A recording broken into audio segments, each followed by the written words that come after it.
हमारे देश का कानून बहुत लचीला है। वो साफ साफ कहता है कि भले ही चाहे 100 अपराधी अपराध करके छूट जाएं, लेकिन कभी किसी बेकसूर को सज़ा नहीं मिलनी चाहिए।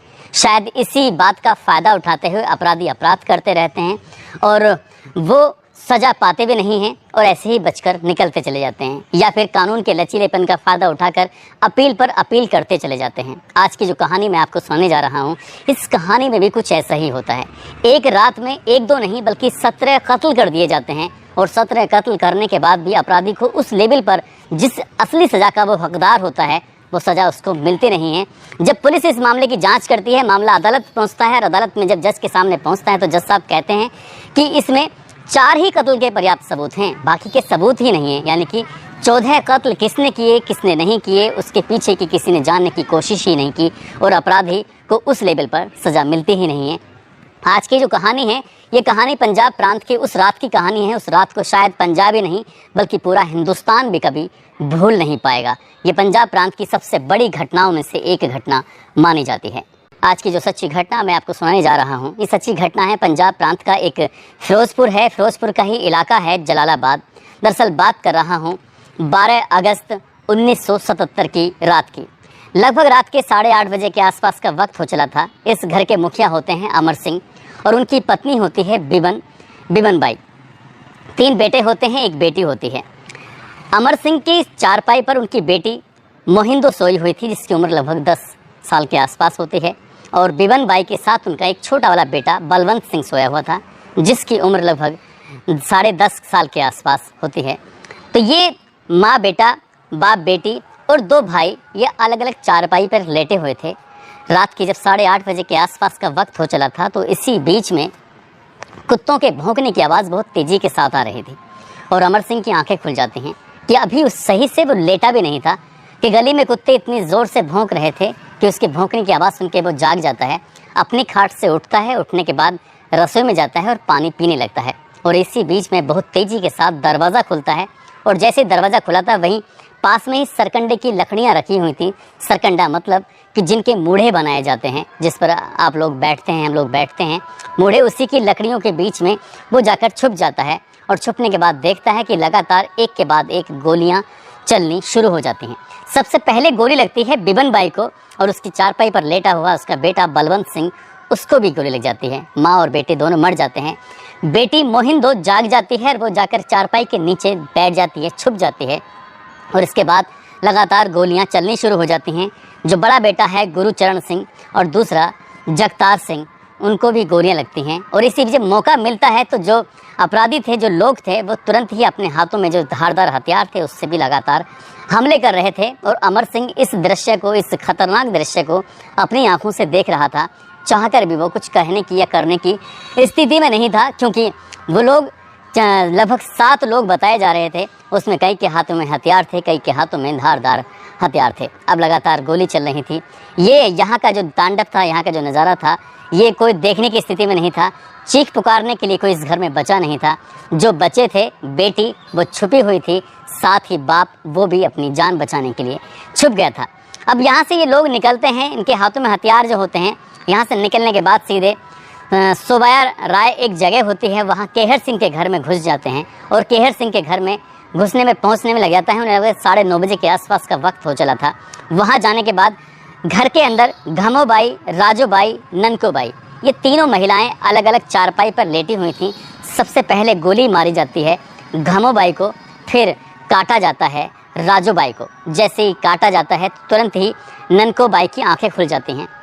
ननकोबाई बहुत ज़ोर ज़ोर से रोने लगती है, चीखने लगती है, चिल्लाने लगती है। रात का ये दृश्य होता है।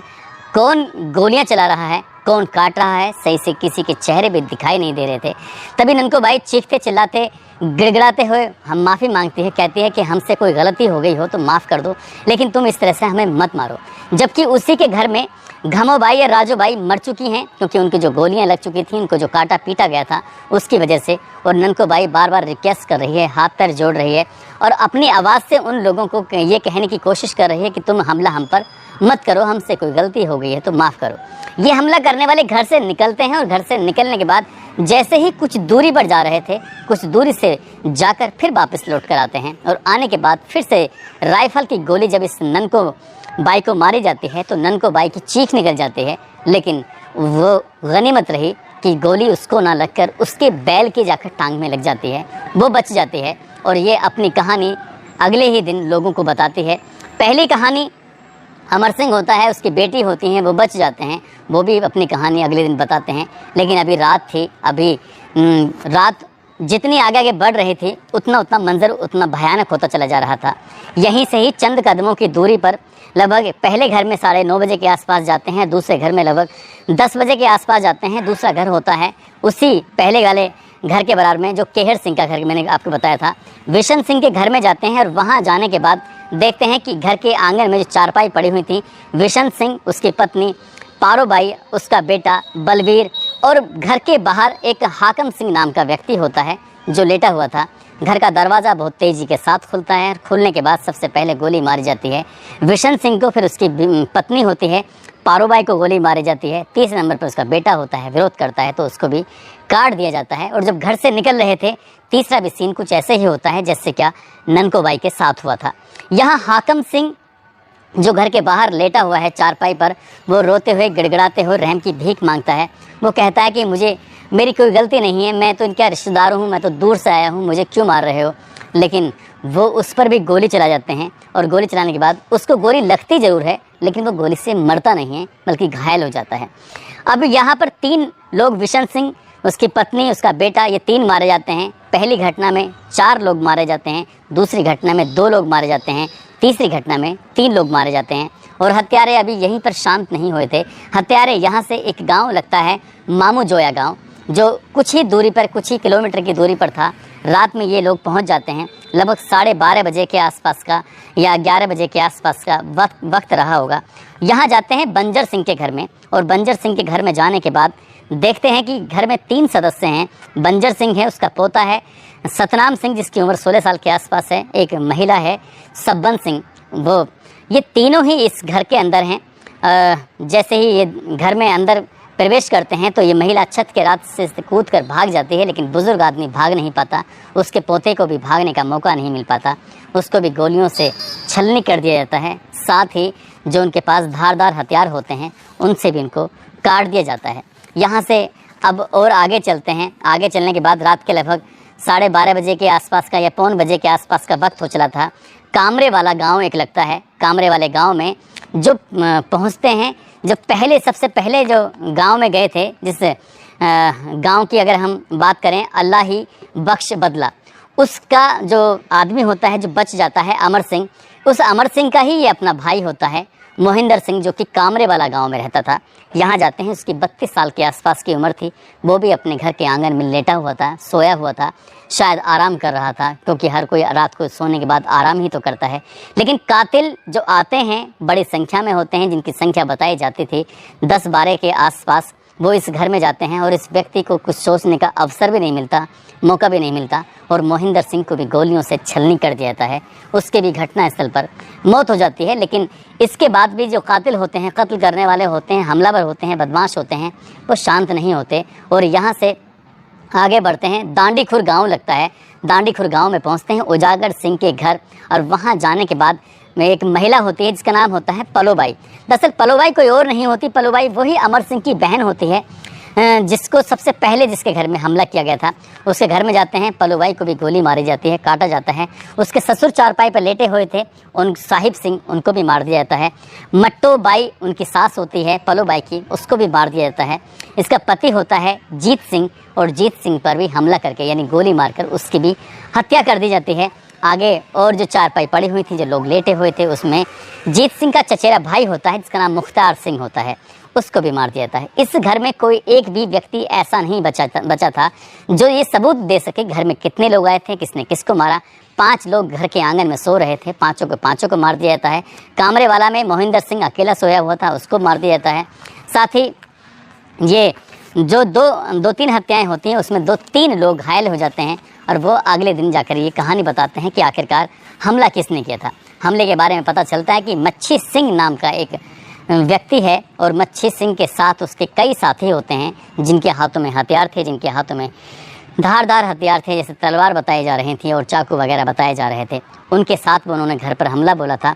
लेकिन इसके बारे में जब पुलिस ने या इन परिवार वालों ने जब FIR दर्ज कराई तो उनसे पता चलता है कि अमर सिंह और उसकी बहन जो प्यारो थी, इनका झगड़ा चल रहा था मच्छी सिंह से, और मच्छी सिंह अपने उस बदले को लेना चाहता था। दरअसल मच्छी सिंह के परिवार वालों ने ही एक और कत्ल किया था अमर सिंह के परिवार वालों का, और वो मामला कोर्ट में लगातार विचाराधीन चल रहा था। उसी मामले में ये लगातार समझौते के लिए दबाव बनाया जा रहा था, बहन और भाई को प्रेशर किया जा रहा था कि इस मामले को ख़त्म करो, ख़त्म नहीं करोगे तो तुम्हें ख़त्म कर दिया जाएगा, और तुम्हें नहीं बल्कि तुम्हारे परिवार को, तुम्हारे ख़ानदान को भी ख़त्म कर दिया जाएगा। वो अमर सिंह कहता था कि देख लेंगे हम जब तुम हमें ख़त्म करोगे। लेकिन ये 12 और 13 अगस्त 1977 की रात 8:30 बजे से ये मंज़र शुरू होता है और रात के 3 बजे जाकर ये मंज़र ख़त्म हो जाता है। एक नहीं, दो नहीं, बल्कि 17 कत्ल कर दिए जाते हैं।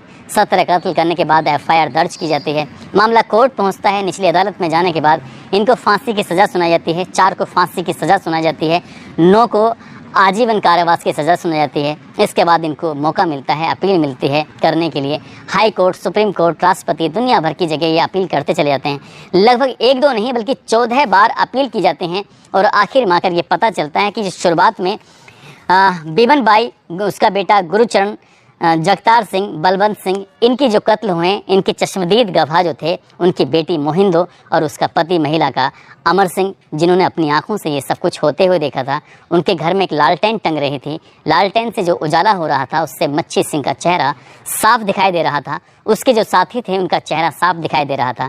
इसलिए उस मामले में तो सज़ा होती है, बाकी मामलों का पता ही नहीं चल पाता, किसने किसको मारा, किसने किसको नहीं मारा, कत्ल क्यों हुए थे, क्यों नहीं हुए थे। लंबे समय तक मामला चलता रहता है, और जैसे जैसे कोर्ट में मामला डिले होता चला जाता है, उसके प्रति अब अपराधियों का तो हौसले बुलंद होते चले जाते हैं, लेकिन परिवार के हौसले पूरी तरह से टूट जाते हैं। शायद इस कहानी में भी कुछ ऐसे ही होता है। ये पंजाब प्रांत की सबसे भयानक कहानी है। इस कहानी में 1-2 नहीं, 17 लोगों का जो कत्ल हो जाता है। दोस्तों, इस पूरे घटनाक्रम को सुनाने का उद्देश्य किसी को परेशान करना नहीं है, किसी का दिल दुखाना नहीं है, बल्कि आपको जागरूक करना है, आपको सचेत करना है। आप सब लोग अपना ख्याल रखें, सुरक्षित रहें। जय हिंद, जय भारत।